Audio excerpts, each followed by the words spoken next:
Hello বন্ধুরা, আমি আবার তোমার কাছে এসে গেছি। কালকে আমরা দেখলাম পথিক রাত্রিবেলা জায়গা তো পেয়ে গেল, কিন্তু রাত্রিবেলা পথিকের সাথে কি হলো চলো তাহলে আমরা এবার দেখে নিই। কিরে, ঘুমালি নাকি? দরজাটা খুলতো একটু। এত রাতে কে ডাকছে? তাহলে কি লোকটা আবার এলো? কে আপনি? দরজাটা খোল না, খুব খিদে পেয়েছে, খাবার খাবো। এই গলাটা তো মানুষের মতো লাগছে না। এই রে, সত্যি সত্যি ভূত এলো নাকি? ও মা গো, এবার কি হবে? এখানে কোনো খাবার টাবার নেই, তুমি চলে যেতে পারো। মুখ পোড়া, তুই তো আমার খাবার, তোকে চিবিয়ে খাবো। কতদিন মানুষ খাইনি ওই আপন সাধুটার জন্য। এটা কাউকে গ্রামে ঢুকতে দেয় না। হায় হায় হায়, এ কি ভুল করলাম আমি সাধুর কথা না শুনে। সাধুর কথা শুনলেই তো ভালো হতো। হে ভগবান, রক্ষা করো আমায়।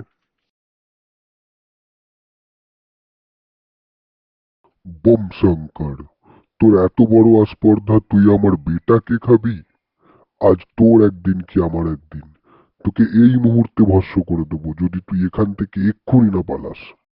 বেটা সাধুটা ঠিক চলে এসছে লোকটাকে বাঁচাতে। দাঁড়া, আমি গিন্নিকে নিয়ে আসছি।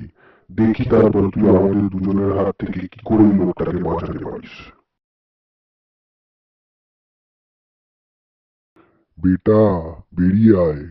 ওকে আমি তাড়িয়ে দিয়েছি। এখান থেকে চলে চ। ও আবার আসবে। এখানে থাকলে আমি তোকে বাঁচাতে পারবো না।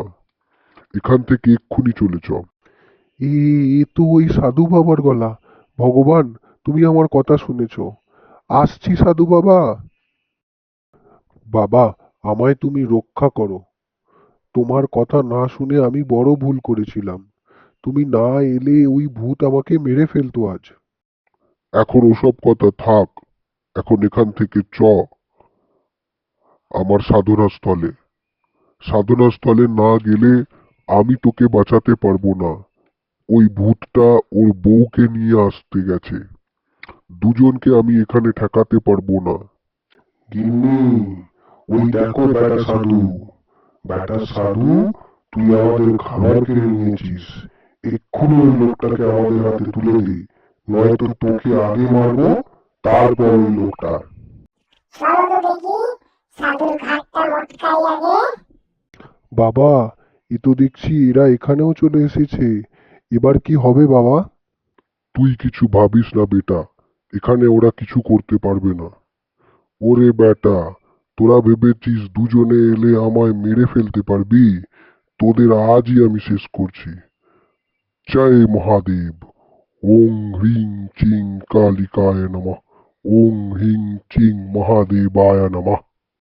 ওরে বাবা রে, মরে গেলুম রে, আমাদের ছেড়ে দে রে, ভুল হয়ে গেছে, ছেড়ে দে ছেড়ে দে। যা তবে, এখান থেকে পালা। আর যেন তোদের এখানে কোনোদিন না দেখি। আচ্ছা বাবা, আর আসবো না। গিন্নি, চলো পালাই। এখানে থাকলে নির্ঘাত ভস্ম হয়ে যাব। হা হা হা হা, দেখলি বেটা, বলেছিলাম না এখানে এরা কিছু করতে পারবে না। নে, এখন একটু শুয়ে পড় দেখি। কাল সকালে তোকে আমি নিজে বিনপুর যাওয়ার বাসে তুলে দিয়ে আসবো। এখন ঘুমা একটু। কিন্তু বাবা, ওরা যদি আবার আসে? ওরে না রে, ওরা আর আসবে না। আসলেও আমাদের কাছে আসতে পারবে না। আমাদের চারিদিকে রক্ষাগণ্ডি কেটে দিয়েছি। শুয়ে পড়, তুই শুয়ে পড়। তাহলে বন্ধুরা, আজ তবে এইটুকুই। গল্পটা কেমন লাগলো জানাতে কিন্তু ভুলো না।